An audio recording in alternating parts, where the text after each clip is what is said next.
Well, thank you, sir, joining us and speaking to Bloomberg Queen. I'll begin by understanding a lot of, thrust being given to infrastructure, roads. A lot of policy initiatives also come. Let's start with what do you think are the key takeaways that's going to really boost the economy? A lot of visions are also there, right? 3 trillion, 5 trillion. See, 5 trillion, some ministers have gone and said 10 trillion. So intentions are too many and slogans are also too many. Some people are saying all Garib support. But I think time has come that this government has to realize that they have been given such a big mandate that people just don't want slogans. That election time is over now. Right. So time to work has started. Now I'll give a small example. If you are saying that to privatize a PSU which is not doing well, you are going to have an ETF and an investor like you and me, how is that going to help? Because then the government is just changing ownership. What you need is a real strategic investor who will bring in his acumen, his enterprise, his capital, and bring that thing from loss making or less making profits to higher making profits. Right. So they are not probably going the full hog on that. I believe there are so many gems in Indian corporates, what I call PSUs, which can be really revived. Many of them are sitting on land banks which are much more.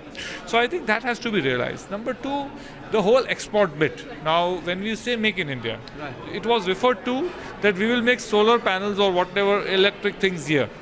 I am saying there are so many things India is importing which we can be making. Now, not only this. So, are we making those? How can you incentivize the companies to make those? Now, obviously, some of the things to make in India will take time. To have you need to really give some sort of a level of what I call leg up. Right. So that has been missing. Similarly, make in India and export to the world. We were expecting that some investment allowances or income tax deductions, or if you remember earlier, there used to be a complete tax holiday on exports. Things like that would be coming in place so that more and more manufactured merchandise export can take place. Now that is not something which is happening. Now let us come to the agriculture and food processing sector. The Prime Minister just announced probably a week back that he wants more private participation in agriculture and food processing. But how do you do it when the local state laws don't allow it? To be able to invest, it is like saying, please come in aviation. Then you don't allow aviation, so how do we put up aviation unit? So I think there are a lot of these old laws, especially state and subject, which need to be changed so that more and more investment comes in agri and food processing. And I was expecting in this budget there will be some sort of announcement towards that. That has not happened. Nor what I am seeing is that now, if you take an agriculturist and tell him that we'll give you 3,000 rupees every month or whatever, every year, does it help him? It is like giving somebody, some poor person, a little bit of a food, lunch every day. Actually, you need to get him employed. You need to give him skills. Similarly, you have to teach him agriculture. You have to teach him value-added agriculture. You have to teach him primary processing. You have to ensure that his yields come up. All this will happen if private sector comes in. And then private sector buys the crop at, let us say, double the value of what he's buying. Then it is doubling the farmer's income. But I am not seeing that is happening.